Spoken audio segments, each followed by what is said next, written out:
waaw mais père ñoo la dox si woon tey quoi c'est-à-dire xam nga dafa am benn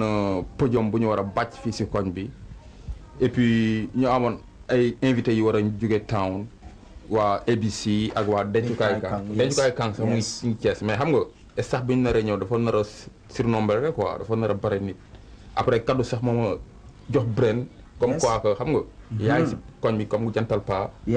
te problème yi ñu yore yaa ñu ko mën a résoudre quoi kate waaw comme principal yaa ma ko xam nga course moom nandu la woon sax quoi xam nga moom joobam xam nga ci dóor bi rek la quoi léegi man dañ ma nandaloon ni xam nga déjà suñu kaset bi dafa war a génn xam nga léegi grand premier bi la ñu bëggoon bàcc déjà am nañu ay chaise sax xam nga mais chaise yi du doy quoi léegi ñu nandaloon ñi ne yow yaa géré chaise yu daayira bi xam nga ñu bëggoon non 60 dina non ça dépend rek doo mën a foox rek nice boo ñu fooxee ñun xam nga ñu géré ko parce que xam nga nombre bi ñëw dafa nombre bi daanu fii dafa bari quoi ñu bëggoon nga foox ñu quelques chaises ñu boole kaag yee et puis moom jantal pa la sax war a teew moom dina invitation dina ñëw quoi waaw leen góore waay bu fekkee ne man maay seen moroom mu ngeen di waxal naan ko ay fuux ak ay brem sac ak i bàcc te yow mii booy sa baay xul na ba taay sa bopp bi nii nga ko def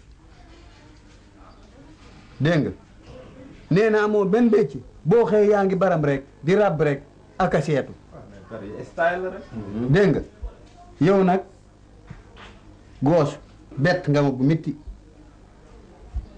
bu ngeen yaakaaree ne nag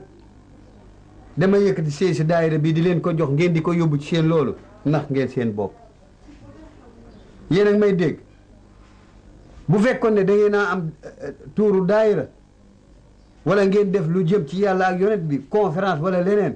mën naa yëkkati lépp jox leen chaise yeeg baas yeeg ak rajo yi waaye yii ngeen def du ma leen ko jox acca dama ne jóg leen ci biti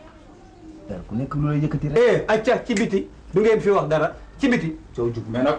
ma ne ak ci biti ko dëgg nag soo ko bëggee déglu déglu rab day déglu rab ci biti rek ah